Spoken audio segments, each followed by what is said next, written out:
K-Pop Demon Hunters just became the most watched title in Netflix's history.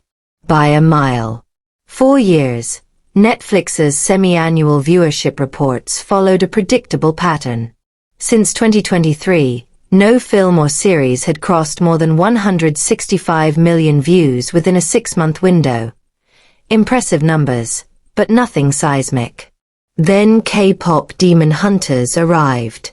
In the second half of 2025, K-Pop Demon Hunters rewrote Netflix's record books.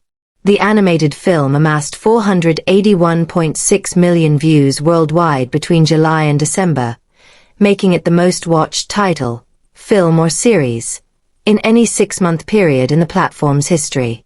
It wasn't just a breakout. It was a complete outlier. Netflix calculates views by dividing total hours watched by a title's runtime, and even by that conservative metric, K-Pop Demon Hunters stands alone. All figures cited come from Netflix's first-party data unless otherwise noted. To understand the scale, consider this. K-Pop Demon Hunters outperformed the combined totals of the previous 3 films that topped Netflix's semi-annual charts. Back in Action recorded 164.7 million views in the first half of 2025. Carry On pulled 137.3 million views in the second half of 2024. And Damsel reached 143.8 million views in early 2024. Together, those 3 films total 445.8 million views. Still 35.8 million fewer than K-Pop Demon Hunters achieved on its own in 6 months. The gap only widens further down the list. The second most watched movie from July to December, Happy Gilmore 2, drew less than 1/3 of K-Pop Demon Hunters' audience. The distance between those 2 titles is roughly the same as the gap between Happy Gilmore 2 and the number 29 film on Netflix's chart, Paw Patrol.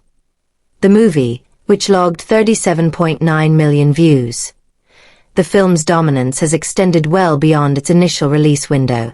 Since premiering on June 20th, and including the first 18 days of 2026, K-Pop Demon Hunters has now surpassed 540 million views worldwide and shows little sign of slowing. It has spent 31 weeks on Netflix's global top 10 movie chart. In the United States, it also posted a 26-week run on Nielsen's streaming top 10, ending the week of December 15th. While K-Pop Demon Hunters defined Netflix's film slate, the platform's series rankings told their own story.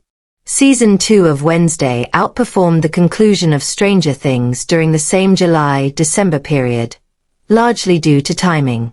Wednesday, which debuted in early August, accumulated 123.5 million views by year's end, compared with 93.5 million views for Stranger Things 5, which premiered on November 26th. The end of Stranger Things also sparked a surge in catalog viewing. All 4 previous seasons landed among Netflix's 15 most watched series in the second half of 2025, pulling in a combined 186 million views, nearly 4 times their total from the first half of the year. At a platform level, Netflix reported that viewers streamed 96 billion hours of content between July and December, a 2% increase from the same period in 2024 and a 1% rise from the first half of 2025.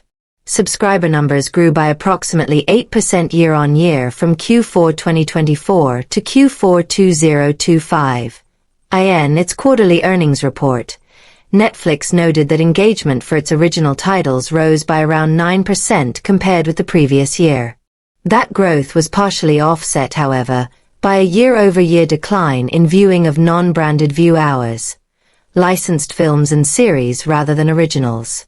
This decrease primarily reflected a lower volume of licensed, second-run content across most regions following an elevated period of licensing during 2023 to 2024 as a result of the WGA strike.